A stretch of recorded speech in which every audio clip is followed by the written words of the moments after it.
வேந்தர் டிவி நேயர்கள் அனைவருக்கும் வணக்கம். இது உங்கள் அபிமான ஜோதிட சவால். வழக்கம் போல இன்னைக்கும் நம்ம ஜோதிட சவால் நிகழ்ச்சியில ஜீவநாடி ஜோதிடர் பாபு சார் நம்ம கூட இணைஞ்சிருக்காங்க. ஒவ்வொரு வாரமும் நிறைய கேள்விகள் கேட்போம். அந்த வகையில இன்னைக்கும் நிறைய கேள்விகள் கேட்க போறோம். அதுக்கு முன்னாடி சார் நிகழ்ச்சிக்கு வரவேற்போம். வணக்கம் சார். வணக்கம். வணக்கம் வேந்தர் டிவி நேயர்களும் கோடான கோடி ரசிகர்களும். இன்னைக்கு அகஸ்டின் நான் சொல்றாரு பாப்போம். சார், இப்போ முதல் கேள்வி என்ன அப்படின்னா, வியட்நாம், மலேசியா, அப்புறம் தாய்லாந்து இங்கே கனமழை பெய்ததுனால 160 பேர் பலியாகி இருக்கிறது மிகுந்த வேதனையை கொடுக்குது அப்படின்னே சொல்லலாம் சார். இந்த மாதிரி உலகத்தையே அழிக்கக்கூடிய இயற்கை சீற்றங்கள் வருவதற்கான காரணம் என்ன சார்?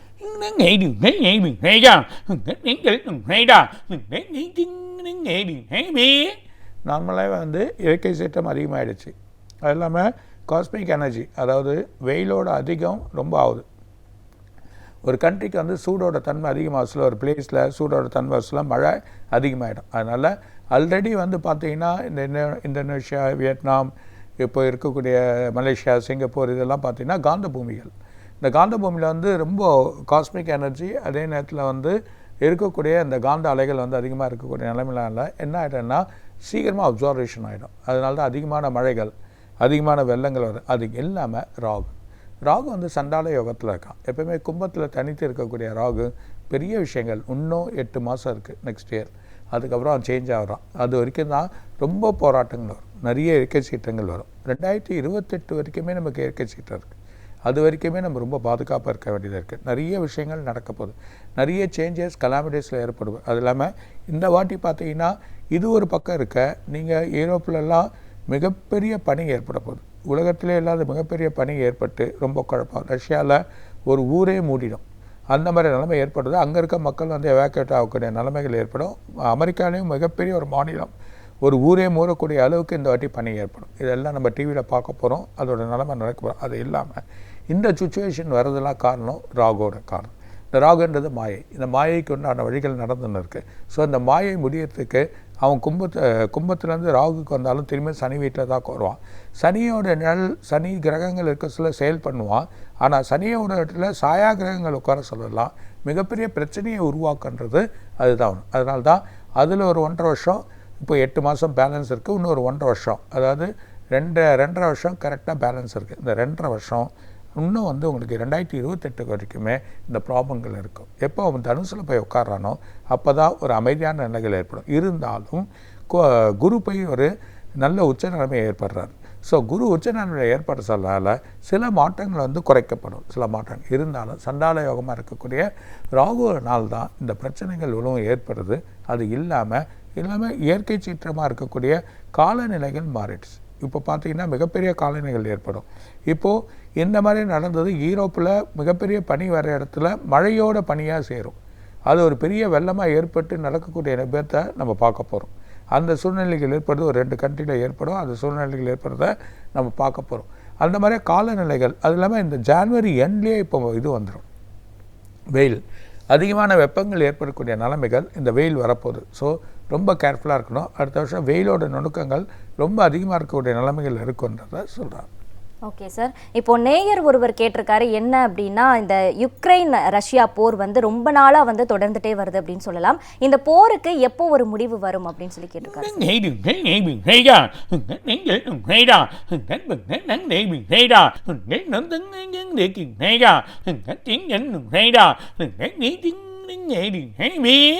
கண்டிப்பாக இதுக்கான முடிவு கண்டிப்பாக வரும். இந்த ஜனவரி 24 ஒரு நல்ல முடிவு எதிர்பார்க்கலாம். மார்ச் மாதம் 100% முடியறதுக்கான வாய்ப்புகள் ரொம்ப அதிகமாக இருக்குது. ஸோ இந்த கண்டிப்பாக முடிஞ்சிடும்.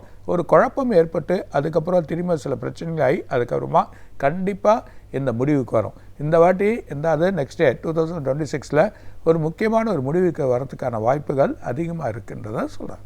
ஓகே சார், இப்போ இந்த பொருளாதார சரிவு பற்றி நம்ம ஏற்கனவே கடந்த வாரத்தில் பேசியிருந்தோம் சார். இப்போ இந்தியா மற்றும் அண்டை நாடுகளான பாகிஸ்தான், பங்களாதேஷ், அப்புறம் இலங்கை இங்கெல்லாம் பொருளாதாரம் எப்படி இருக்கும் சார்?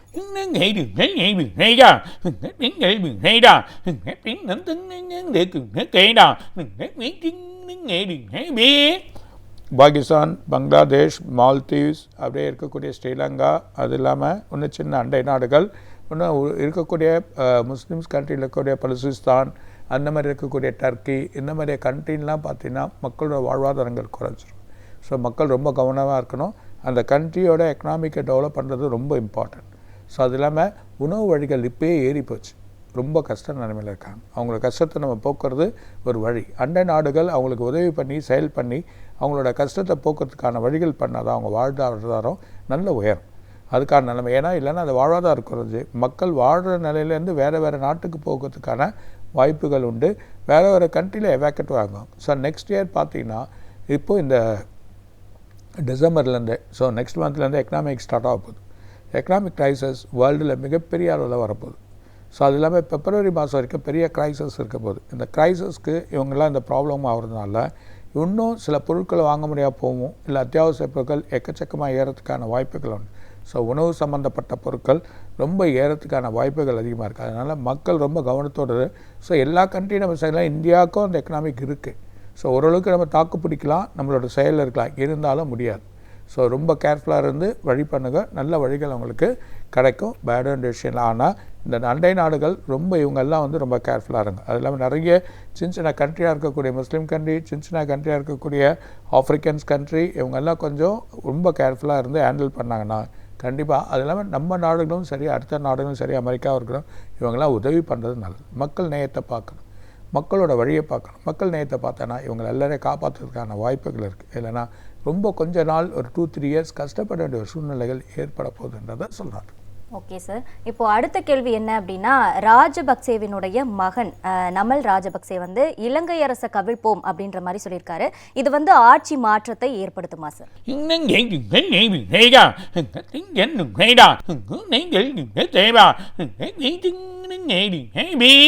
கண்டிப்பாக முடியாது. அப்படியே அவங்க ஆட்சி மாற்ற பண்ணாலும் திரும்பியும் இப்போ இருக்க ஆளுங்கட்சி தான் வரும். இவர் பெரிய மாற்றத்தை எடுத்துகிட்டு வந்திருக்கார். இன்னும் மக்கள் இவர் மேலே நல்ல விருப்பமாக இருக்காங்க. இப்போ இருக்கக்கூடிய அரசை கவிழ்க்கிறது ரொம்ப கஷ்டம். அந்த அரசை கவிழ்த்தாலும் அதே அரசே தான் திரும்பி வரும். அதுக்கான வாய்ப்புகள் உண்டு. ஏன்னா மக்கள் தமிழர்களும் சரி, அங்கே இருக்க சிங்களரும் சரி, இப்போ இருக்கிறதா ரொம்ப நேசிக்கிறாங்க. நிறைய வழிகள் பண்ணியிருக்கார், புதிய திட்டங்கள் எடுத்துகிட்டு வந்திருக்கார், நிறைய கரப்ஷனை ஒழிப்புன்னு சொல்லியிருக்கார். அது இல்லாமல் இந்த நாடு சிங்கப்பூர் போல ஆக்கும் அப்படின்ற ஒரு நிலைக்கு அவர் உறுதி எடுத்து நிறைய விஷயங்களை பண்ணியிருக்கார். ரோடு லெவல்லேருந்து, பில்டிங் லெவல்லேருந்து, ஸ்ட்ரக்சர் லெவல்லேருந்து கரப்ஷன் இல்லாமல் எல்லா வேலையும் நடக்கணும்னு செய்யக்கூடியதாக இப்போ ஆளுங்கட்சி வந்திருக்கு. அதனால் இவங்களோட பலம் பெருசாக இருக்காது, பலனும் இருக்காது அப்படின்றத சொல்கிறாங்க. மலேசியாவில் 16 வயதுக்குட்பட்ட சிறுவர்கள் சமூக வலைத்தளங்கள், சமூக ஊடகங்கள் பயன்படுத்துவதற்கு தடை விதிச்சிருக்காங்க. இந்த மாதிரியான நல்ல திட்டங்கள் நம்மளுடைய இந்தியாவிற்கும் வருமா சார்?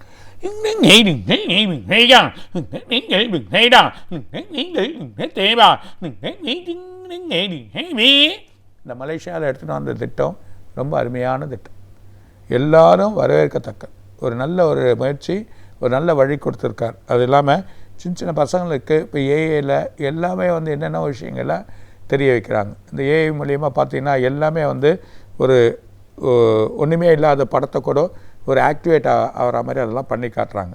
ஸோ அந்த மாதிரி பண்ண சொல்ல அது தப்பான வழியாக பண்ணுறாங்க. ஒரு நல்ல வழிக்கு யூஸ் பண்ணாங்கன்னா அது நல்லாயிருக்கும். ஒரு நல்ல செயலுக்கு யூஸ் பண்ணால் அது வரவேற்கத்தக்கது. அந்த தப்பான விஷயத்தினால்தான் இதை அவங்க கண்டிச்சிருக்காங்க. அப்போ மக்களுக்கு உண்மையாக நல்ல விஷயங்களை போக்கக்கூடிய அளவாக இருக்கிறதா இருந்தால் அதை எடுத்துக்கலாம். அந்த விஷயங்கள் தப்பாக இருக்கிறதால எடுக்க வேணாம். அப்போது இந்த ஒரு இதை எடுத்துகிட்டு வந்தது ஒரு நல்ல ஒரு பலனை கொடுக்கக்கூடியதாக இருக்கும். இந்தியாவுக்கும் வரதுக்கு வாய்ப்பு உண்டு, இந்தியாவுக்கு கண்டிப்பாக அதுக்கான வாய்ப்பு உண்டு. அதில் ஒரு தண்டனையாக எடுத்துகிட்டு வரணும். அது பார்த்தானா ஒரு தண்டனை இருக்குது சொன்னால் தான் அது தொடமாட்டாங்க. இல்லைன்னா மறைமுகமாக தொடறதுக்கான வாய்ப்புகள் உண்டு. ஸோ அது தொடாமல் இருக்கிறதுக்கான வழி பண்ணாங்கன்னா உண்மையாகவே நல்லது நடக்கும். இன்னும் பசங்களுக்கு நல்ல விழிப்புணர்ச்சிகள் கிடைக்கும், வாழ்க்கையோட வழி. ஆனால் இது இல்லைன்னா உலக நடப்புகள் தெரியாது அப்படின்ற ஒரு வர்த்தகங்கள் நமக்கு சொல்லக்கூடிய நிலைமை இருக்கும். இருந்தாலும் அதை நம்ம கைவிட வேண்டாம். 16 வயசுக்கு அப்புறமா எல்லா விஷயத்தையும் பண்ணலாம், எல்லா வழியும் பண்ணலாம். அந்த 16 வயசுக்குள்ளே அவங்க ஒரு நல்ல ஒரு இப்போ என்னென்னா பசங்க எப்போ பார்த்தாலும் அந்த கம்ப்யூட்டரில் இருக்குது, எப்போ பார்த்தாலும் ஒரு செல்ஃபோன்லேயே இருக்கிறது. சில பசங்க வீட்டில் படிக்கிறதே இல்லை, சில பசங்க ஸ்கூல் கூட போகிறது இல்லை, எனக்கு அது இருந்தால் போதும் அப்படின்ற ஒரு செயலில் இருக்காங்க. அந்த மாதிரி செயல்களில் கண்ட்ரோல் பண்ண தான் இப்போ எடுத்துகிட்டு வந்திருக்காங்க. ஒரு அருமையான திட்டம், ஒரு நல்ல வழியான திட்டம். அது வரவேற்க தருது மலேசியாவோட வழி. அது இல்லாமல் இந்தியா இந்த திட்டத்தை உருவாக்கும். அது ஒரு நல்ல ஒரு செயலாக உருவாக்கி செயல் பண்ண சொல்ல பெரிய மாற்றங்கள் ஏற்படும் அப்படின்றத சொல்லுவாங்க. Okay sir. இப்போ அடுத்ததா வந்து ஒரு நேயர் கேள்வி கேட்டிருக்காரு சார். என்ன அப்படின்னா, அவர் வந்து தங்கத்துல வந்து முதலீடு செய்து லாபம் ஈட்டக்கூடிய ஒரு தொழிலாவே அதை வந்து பண்ணிட்டு இருக்காரு சார். இப்போ அதுல வந்து இப்போ தங்கம் விலை வந்து ஏறிட்டே இருக்கும்போது இந்த தங்கத்துல வந்து இன்வெஸ்ட் பண்றது வந்து சரிதானா? அதே போல நகை கடைக்காரர்களுக்கும் இதன் மூலமா லாபம் வருமா இல்ல நஷ்டமாகுமா அப்படின்ற கேள்வி சார்.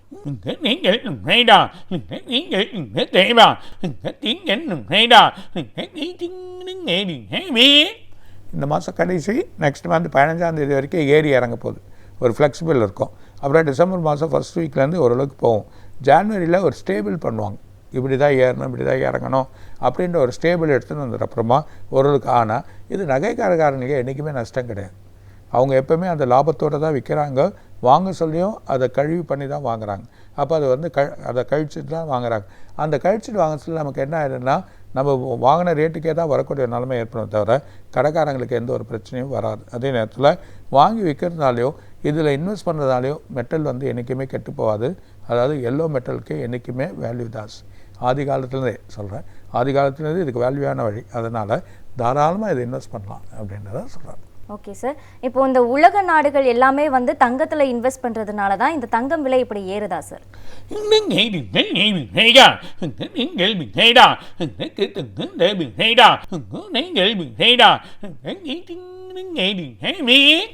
அதாவது அதுக்கு தகுந்த பொருளாதாரத்தை வந்து வளர்த்துக்கலாம். எவ்வளோ தங்கத்தை நீ வச்சுக்கிறியோ அதுக்கு தகுந்த மாதிரி நான் வந்து பணத்தை அச்சிடலாம். ஸோ எவ்வளோ தங்கத்தை ஸ்டோரேஜ் பண்ணுறோமோ அதனால தான் 75% வந்து கோல்டு வந்து ஸ்டோரேஜ் வந்து அமெரிக்காவில் இருக்குது. ஸோ 26%, 30% இப்போ வந்து சைனா எடுத்துன்னு வந்திருக்கான். இன்னும் சைனா இன்னும் ஒரு 10%, 20% இருக்கிறான்னா அவனோட மணி வேல்யூ இன்க்ரீஸ் ஆகும். ஸோ அவனோட க்ரோத் இன்க்ரீஸ் ஆகும். ஸோ அதை பண்ண போகிறான். இன்னும் கொஞ்ச நாள் அவன் அதை பண்ணிட போகிறான். அதை பண்ணிட்டான்னா அவனோட மணி தான் வேல்யூ ஆகும். அது மாதிரி இந்தியனோட மணியை நம்ம வந்து பண்ணணுன்னா இப்போ ஓரளவுக்கு இறக்கியிருக்கோம். ஓரளவுக்கு நம்ம தங்கத்தை வந்து இம்போர்ட் பண்ணியிருக்கோம். இன்னும் நிறைய இம்போர்ட் பண்ணி ஸ்டோரேஜ் பண்ணாது சொல்ல நம்மளோட எக்கனாமிக் குறைஞ்சாலும் மணி வேல்யூ குறையாது. அந்த மணி வேல்யூ ஓரளவுக்கு ஸ்டேபிளாக இருக்கும். ஸோ அந்த ஸ்டேபிளாக இருக்கிறதுக்கு தான் இந்த தங்கத்தை ஸ்டோரேஜ் பண்ணுறாங்க. அதனால தான் இந்த தங்கத்தை எவ்வளோ ஸ்டோரேஜ் பண்ணிகிட்டே இருக்காங்களோ அதுக்கு தகுந்த மாதிரியாக அவங்களோட டாலர் விலை ஏறிது. டாலர் விலை ஏறதுக்கு காரணமே அதுதான். அதனால தான் இந்த ஸ்டோரேஜ் எவ்வளோ பண்ணுறோமோ அவ்வளோ நல்லதுன்றதை சொல்கிறாங்க. Okay sir. இப்போ வந்து ஏற்கனவே மழைக்காலம் தொடங்கி டெல்டா மாவட்டங்கள், தென் மாவட்டங்கள்லாம் வந்து மழை வந்து வெளுத்து வாங்கிட்டு இருக்கு அப்படின்னே சொல்லலாம். இப்போ கரண்டாக வந்து 2 புயல்கள் வந்து ஒரே இடத்துல வங்கக்கடலில் வந்து உருவாகிறதுக்கு வாய்ப்பு இருக்கு அப்படின்ற மாதிரி வானிலை ஆய்வு மையம் வந்து தெரிவிச்சிருக்காங்க. இது வந்து தமிழகத்துக்கே பாதிப்பை ஏற்படுத்துமா சார்?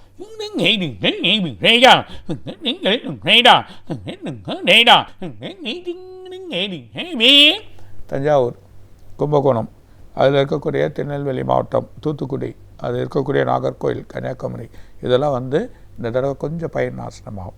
டெல்டா மாவட்டத்தில் மிகப்பெரிய பயிர் நாசமாகறதுக்கான வாய்ப்புகள் வந்து தென் மாவட்டம் முழுவதும் கடலோரம் முழுவதும் மழை இருக்கும்.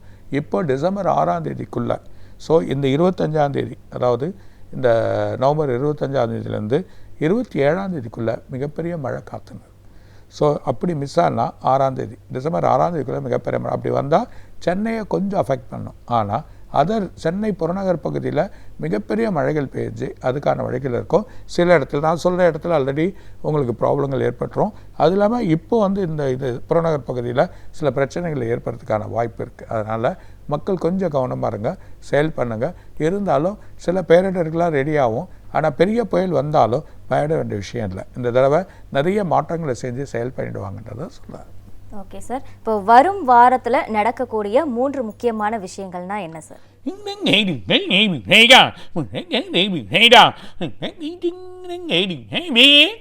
மிகப்பெரிய போர் விமானம் ஒன்று விழப்போகுது. அதுக்கான வழி நடக்க போகிறோம். டிசம்பர் ஃபர்ஸ்ட் வீக்குள்ளேயே நடக்கும். ஸோ அது இல்லாமல் மழை மிகப்பெரிய வெள்ளத்தை ஏற்பட்டுரும். தமிழ்நாடு அரசில் மாறி மாறி கூட்டணி அமைப்போகுது. சில மாறி மாறி கூட்டணி கூட்டத்தை இந்த டிசம்பர் மாதம் நம்ம எதிர்பார்க்க போகிறோம். அந்த சூழ்நிலைகள் இருக்குது. மக்கள் இன்னும் கொஞ்சம் கவனமாக இருக்கிறது நல்லது. அதே நேரத்தில் இந்த மழையிலையோ இல்லை டூரிசமோ இல்லை வெளியே போகிறதோ இதெல்லாம் வச்சுக்க வேணாம். கொஞ்சம் கண்ட்ரோலாக இருங்க. ரொம்ப வெளியே போய் மாட்டிங்கன்னு தவிக்காமல் இருக்கிறதுக்கு வழி பண்ணுங்க. டிசம்பர் 10ஆம் தேதி வரைக்குமே ரொம்ப வெளியே போய் அல்லல் பட்டு மாட்டிக்காதீங்க அப்படின்றத சொல்கிறேன். Okay sir. இப்போ வந்து மழைக்காலத்தில் வந்து இந்த காய்ச்சல் வந்து அதிகமாக பரவ ஆரம்பிச்சிடுது சார். ஸோ இதனால் குழந்தைகள் பெரியவர்களின் நிலை எப்படி இருக்கும் சார்?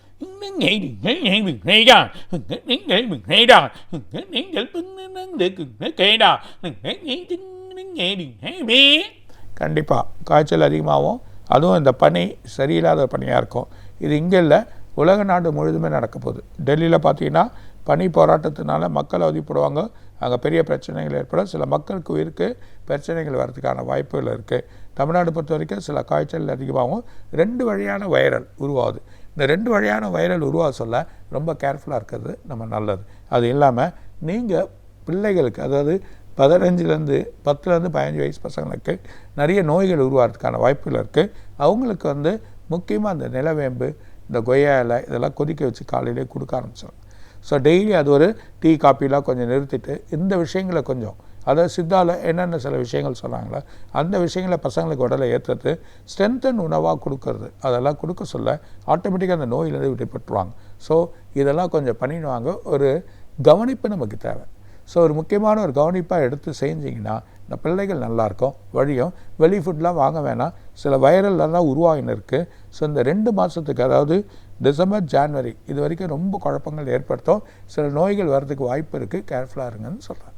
ஓகே சார், இப்போ வந்து கார்த்திகை மாதம் ஆல்ரெடி நடந்துட்டு இருக்கு. டிசம்பர் 4ஆம் தேதி வந்து கார்த்திகை தீப திருநாள் வந்து நம்ம அனுசரிக்க இருக்கிறோம். ஸோ இந்த கார்த்திகை தீப திருநாள் அன்னைக்கு கோவில்கள் எல்லாம் வந்து இந்த சொக்கப்பனை கொளுத்துவாங்க இல்லையா சார்? இது எதனால கொளுத்துறாங்க? இதற்கான காரணம் என்ன சார்?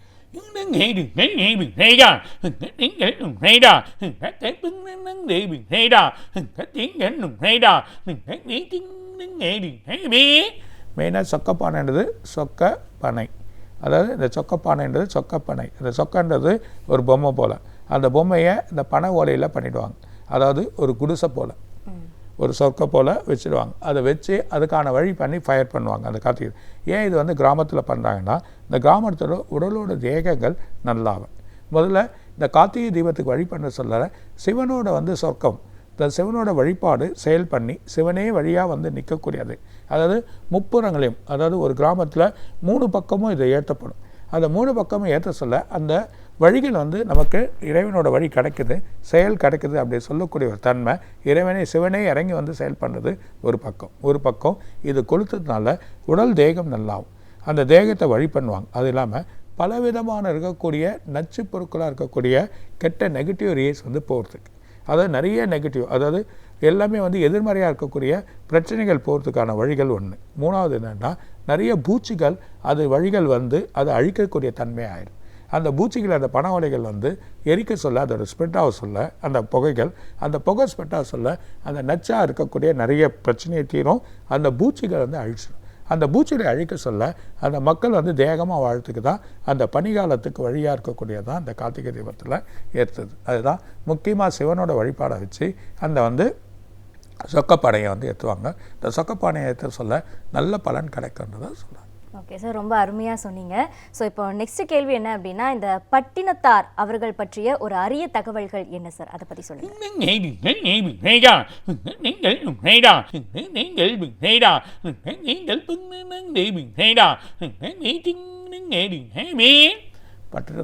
பட்டினத்தார் கதை எடுத்திங்கன்னா உலக விழிப்பு, அதாவது உலகம் மிகப்பெரிய பணக்காரில் ஒரு லிஸ்ட் அவர் தான்.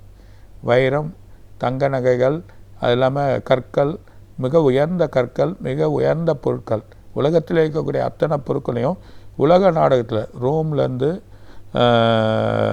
ஜெருசலத்திலேருந்து உங்களுக்கு இருக்கக்கூடிய இங்கே இந்தோனேஷியாவிலேருந்து பல கண்ட்ரி, ஆஸ்திரேலியா, அந்த காலத்திலே படகுல போய் வியாபாரம் பண்ணி வந்தவர் தான் இந்த பட்டினத்தார். உலக பெரிய பணக்கார வழியில் பணங்கள்னால் கணக்கே இல்லாத ஒரு பணமாக இருந்தக்கூடியவர், அதாவது குபேரன் சொல்லலாம். அந்த குபேரன் சொல்லக்கூடியவருக்கு ஒரு சின்ன வயசுலேயே ஒரு சின்ன ஒரு இன்சிடென்ட் நடக்க சொல்ல, காதறந்த ஊசியும் கடைத்தெருவுக்கு வாராது கான் விருதானுக்கு. அந்த ஒரு ஊசி இதுவாகிடுச்சுன்னா அதுக்கு ஒரு செயல் இல்லாமல் போயிடும். அந்த செயல் அப்போது உலகத்தில் இருக்கக்கூடிய எந்த ஒரு பொருளுக்குமே மதிப்பு கிடையாது. இறைவன் தான் வழி, இறைவனை தான் தேடணும்னு சொல்லிட்டு அந்த சின்ன வயசுலேயே வந்து அவர் வழி பண்ணி என்ன பண்ணிடுறாருன்னா, எடுத்துன்னு போன பொருட்கள் அப்பா கொடுத்து அனுப்புகிறாரு. எடுத்துன்னு பொருட்கள்லாம் ஒரு சாணியில் வந்து உள்ளே வச்சு அந்த சாணியை வந்து மூடி வெறும் ஒரு வரட்டி போல் எடுத்துன்னு வந்துடுறாரு வீட்டுக்கு. அப்போது அப்பா வந்து கத்துறாரு, இவ்வளோ பொருள் குத்தமிச்சனே, இந்த பொருளெல்லாம் வந்து நீ வந்து பாழ அணிச்சிட்டே வெறும் வரட்டி எடுத்துன்னு வந்து வச்சுட்டே இந்த மாதிரியே பையனாக இருக்கே அப்படின்னு சொல்லிட்டு அவர் திட்டுறப்போ இந்த வார்த்தையை சொல்லிவிட்டு வீட்டிலேருந்து வெளியே போயிடுறார். இறைவனை தேடுறதுக்கோசரம் அந்த வாத்தினை. அப்புறம் அவர் போன அப்புறமா அந்த வரட்டிலாம் உடச்சி பார்த்தா அது உள்ள எல்லாமே வைரங்கள்லாம் இருக்குது. அவர் எடுத்துன பொருள்லாம் சரியான ஒரு நிலையை எடுத்துன்னு சேர்த்துட்டு தன்னோட நிலைமைக்கும் இறைவனை தோறப்போ. இப்போது ஒரு மனிதன் இறைவனை தேடணுன்னா எந்த பொருளுக்கும் ஆசை இருக்கக்கூடாது, எந்த வழியும் தேடக்கூடாது, வெறும் இறை உணர்வாகவே போகணும். இறைன்றது உணவு. அந்த இறை என்ற உறவோட போனேன்னா அந்த இறை என்ற பலம் நமக்கு கிடைக்கின்றது தான் இந்த பட்டினத்தார். இந்த பட்டினத்தார் உலகம் முழுதும் போகிறாரு, எல்லா இடத்துக்கும் சுற்றுறார். மெயினாக திருவண்ணாமலை போகிறாரு, இருக்க கோயில் எல்லா கோயிலுக்கும் போகிறாரு, ஊருங்களுக்கெல்லாம் போகிறாரு. சிதம்பரம் கிதம்பரம் எல்லா கோயிலும் 1000 வருஷத்துக்கு முன்னாடி நடக்குது. கடைசியாக இறையோட சக்தி உணர்வு அருள் ஒரு இது வந்து சொல்லுது அவருக்கு, நீங்கள் திருவொற்றியூர் போங்கன்னு தான். அதுதான் பேய்கரும்பும் இனிப்புமா, அதுதான் கட்டக்கரும்பு. அந்த கட்டக்கரும்பை கடிக்கிறப்ப இனிக்குது, அங்கே நாணம் பெறுறார். அந்த நாணத்தை பெற்று வடிவுடைமையோட வணங்கி அந்த இருக்கக்கூடிய அந்த கடலில் எந்த ஆபத்தும் வரக்கூடாது அப்படின்னு சொல்லிட்டு அந்த கடலோரமாக தன்னோட உடலை லிங்கமாக மாற்றுறார். அதுதான் சித்து. முதல் உலகத்தில் மிகப்பெரிய சித்தை காமிச்சவர் இந்த பட்டினத்தார். இந்த உலகத்தில் மிகப்பெரிய சித்தை காமிச்சு வழி பண்ணவர் தான் இந்த பட்டினத்தார். இந்த பட்டினத்தார் பாடல்களும் பட்டத்தார் வேண்டுதலும் நல்லது.